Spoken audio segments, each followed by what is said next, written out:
So yeah, that the four people you see there on the first slide, that is our defenders of democracy. It's me and Margaret and Brad Salas and John Cartier, and Brad will be joining us here shortly, I think. And we had our picture taken at the state capitol there, and like I said, we've been together for about going on 2 years, and we're going to be joined by Heather Ingdahl, and so our number will grow to 5. And Heather, right now, she's serving as our census director, the statewide census director for Nebraska Counts. And when she finishes up her work with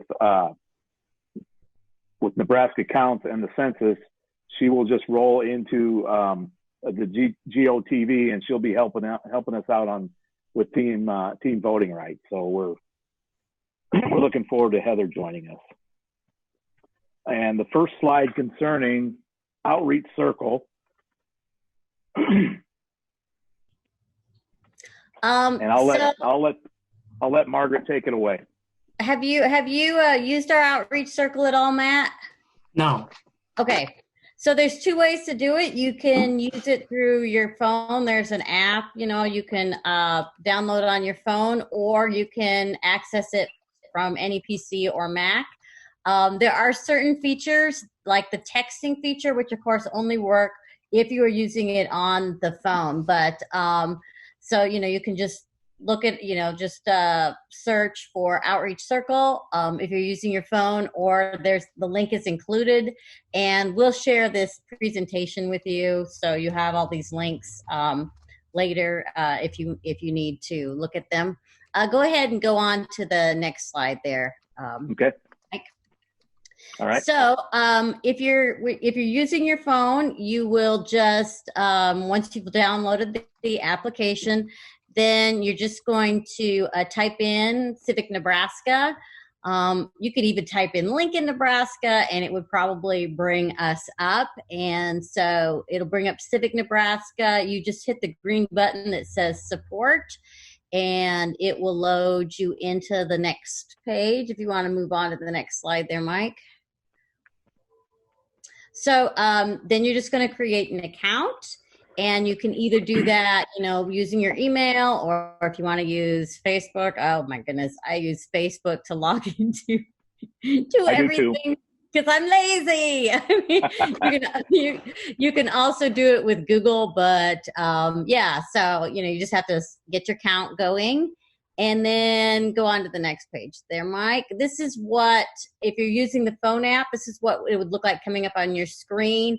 The hello, and it'll have a list of all our actions, and you can just scroll down through to choose whatever actions you want to utilize. Right now, of course, we'll talk about it a little bit more in detail here in a minute, but we have a big push to the Nebraska Secretary of State to try and encourage them to mail the early voting application to all Nebraska voters. So that's like at the top of our list right now on our action page. There you see our vote by mail video. You can share that through multiple ways. You can email it, you can text it, you can share it to your social media platforms, and Outreach Circle lets you do it just all right through that application. It's not like you have to go in and then mess around with, picking out which contacts you want to send things to. We also have a voter registration tutorial that's been really popular, fueled a lot by the Black Lives Matter movement. We've seen a real surge, and not just in Lincoln and Omaha. Mike and I were just talking before the call. Scotts Bluff has become kind of a hotbed of Black Lives Matter energy, and there are really several people there wanting to do more voter registration. So that's what it'll look like. You can just scroll down. We have all kinds of different actions. We have a petition on there. One of the things that we're focusing on now too is something that's called Triple Your Vote. And basically through that action, you're just choosing like 3 of your contacts to follow up with throughout the voting season. So like right now, our first one was like, hey, here is the voter registration site with the, you know, to get registered to vote. Then we followed up with a early voting is open. Here's where you get your application to, you know, submit your request. And so you're just tagging 3 people throughout the season to kind of guide them through the voting process. I chose like 3 of my daughter's friends that I thought, I don't know if that's somebody who would vote or not. So, you know, just like kind of bugging them throughout the season, just sort of, hey, here's your reminder. But you can check out the different actions that are available there. If you want to move on then, Mike, to the next slide.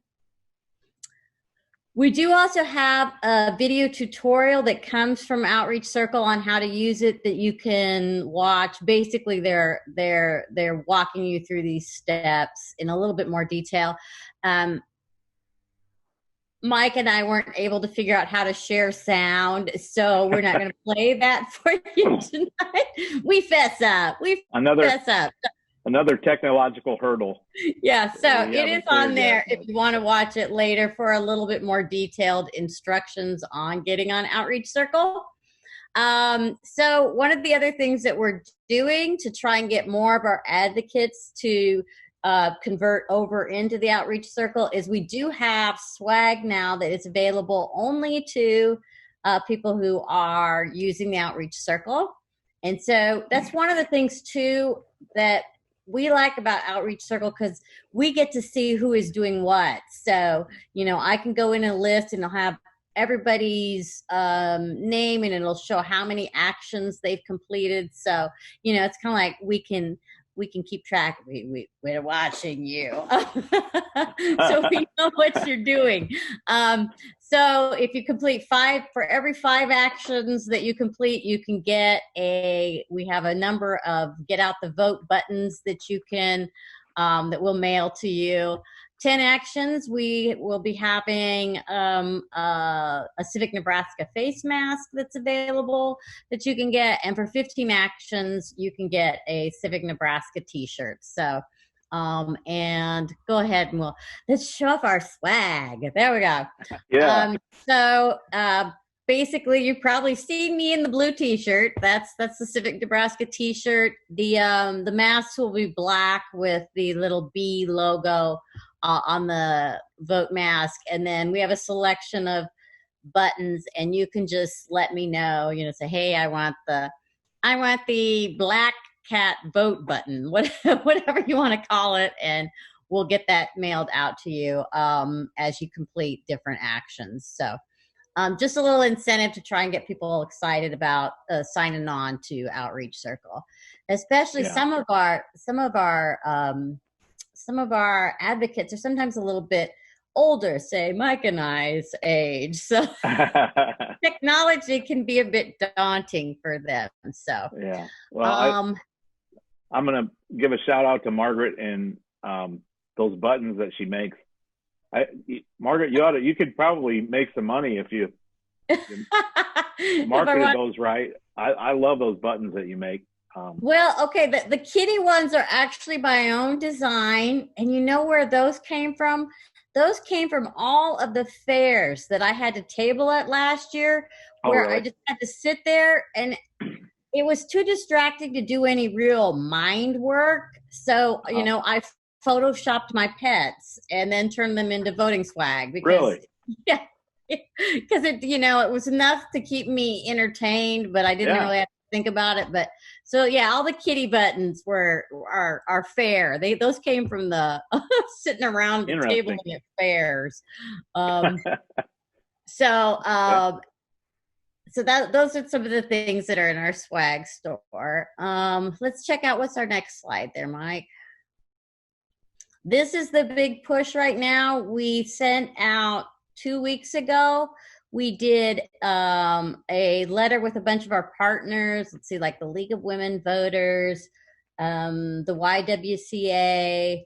Gosh, I'm trying to think. There's so many. We had lots of ACLU, a lot of different organizations signed on with us, and we did send a letter to the Secretary of State encouraging them to mail those applications like they did in the primary election. If you want to take a look at the letter, the link is there. It does have a lot of good sort of talking points. So when you do call the Secretary of State's office, or if you're sharing things on Facebook and you want some statistics or something interesting to throw into your persuasion, you can check that letter for some of them. But Mike is fortunate. He lives in a county where they're actually going to do this. Right. And Matt, I don't know if you were familiar with, the primary, what they did in the primary election. They had some of the funds that they had in there from the CARES Act, I think, and the pandemic money that they had, and they use that to fund sending vote by mail applications out to all registered voters in Nebraska.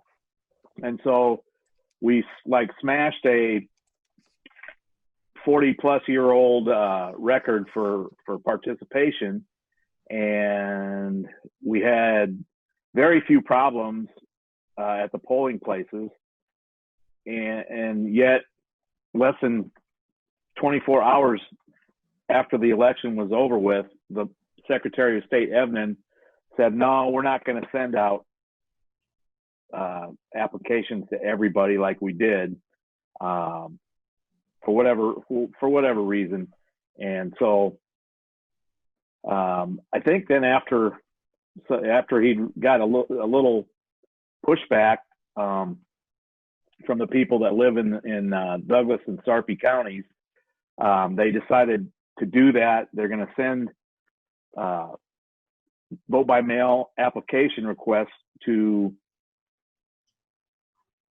registered voters in Sarpy, Douglas, and Lancaster County.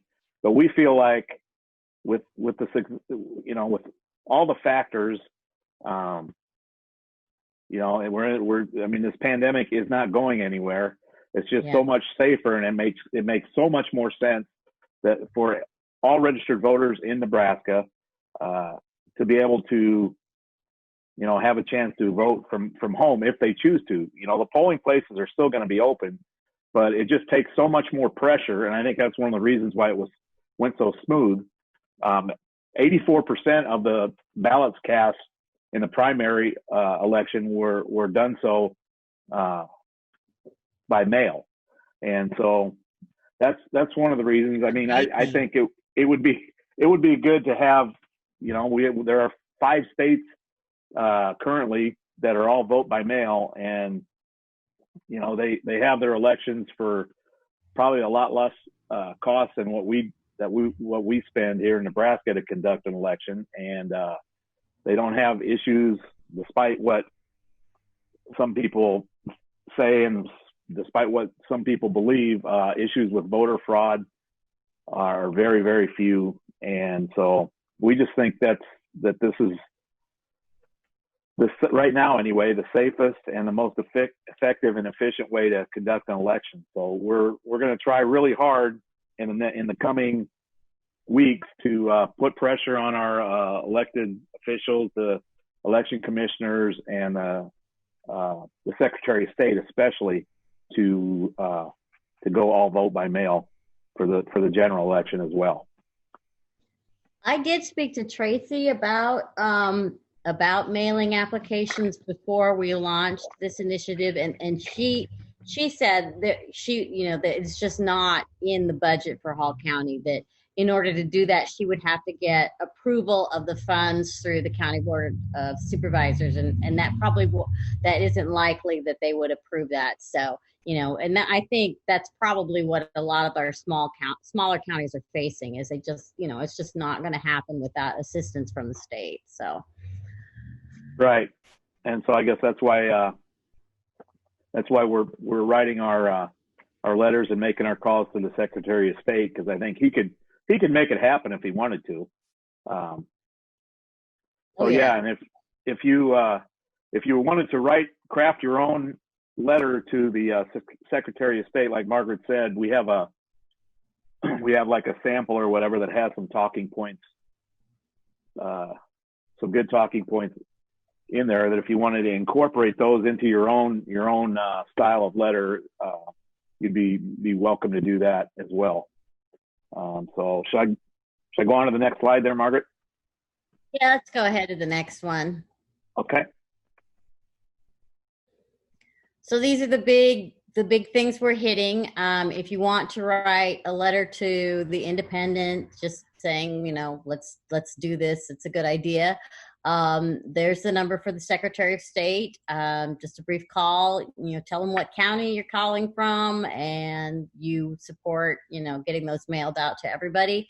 We do have an online petition that you can sign and share as well, and there's the link for that is there for you to access.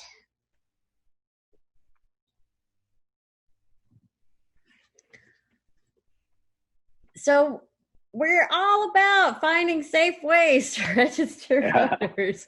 This is such a tough question, This is so we were prepared before the pandemic. We talked about Heather, and they had already started a lot of the door-to-door canvassing in Grand Island for the census. We were just going to roll that straight over to get out the vote.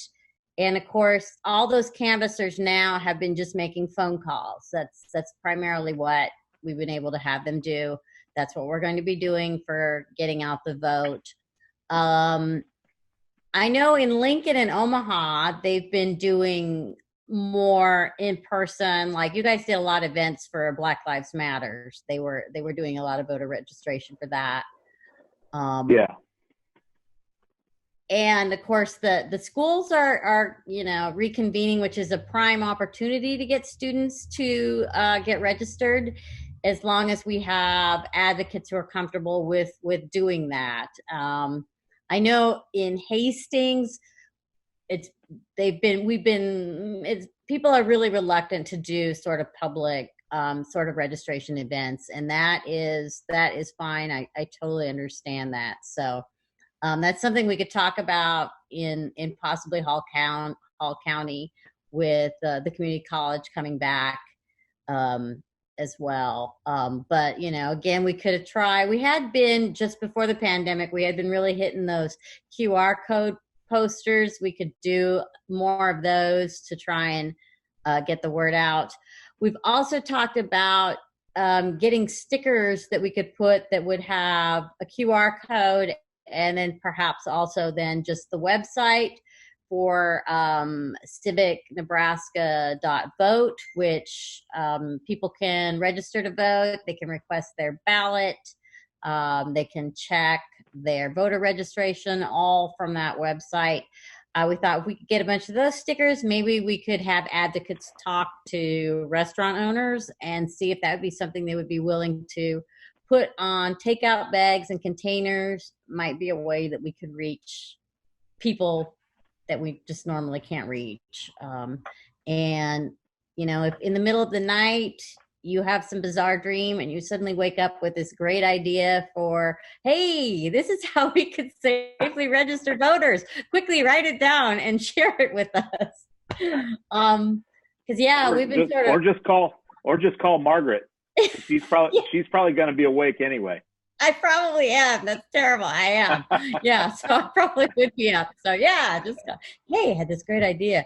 Because we've been kind of wrapping our heads around this one for a while and not coming up with a lot. And I know it's a concern for so many people because it's such an important election year, and COVID has just blown all this, just all of our plans just everywhere. So yeah.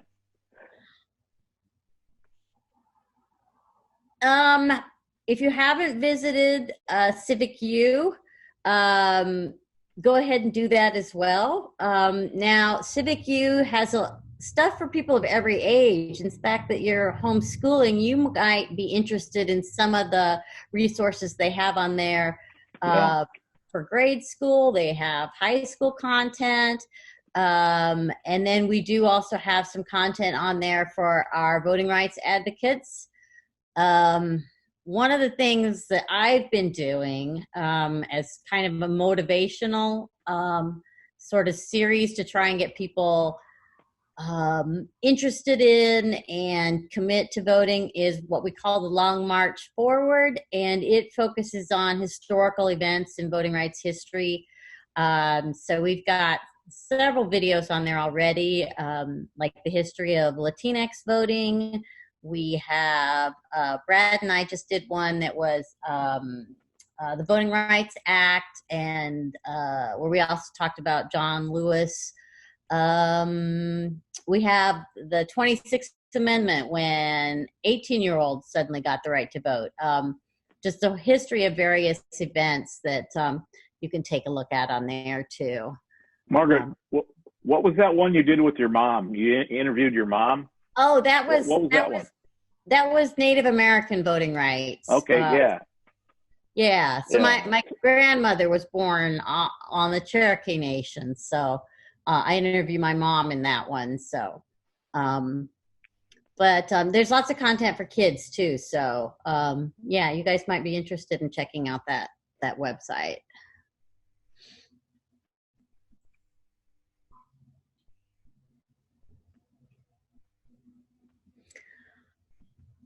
So another thing that has always been associated with our chapter meetings is we have always served food, which is a little harder to do in how we're operating now. So we kind of were thinking maybe for like each month, if somebody had a great, if they had a recipe that they just thought this is easy, this is really yummy, whatever, that they want to share, we will feature it. We'll send it out to everybody with our meeting invitation, and maybe we can all try and eat the same thing. Yeah, or I was also thinking that it doesn't have to be food. If you had a recipe for a great cocktail or something like that, we could share that, and we could name it vodka and voting rights or whatever. I don't know. You betcha. You betcha. It might liven up our meetings a little bit. We'll see how Mike and I handle technology under the influence. Oh man. That might be a little interesting. Yeah. So do you have any questions or any ideas that just occurred to you as we were going through all this stuff? No, I do want to check out some of the stuff you had in the thing. You said you'd send me that slideshow or the links from it? Yeah. I'll send you this slideshow so you have all the links that are on here. And the Civic U, I think the one that I have on there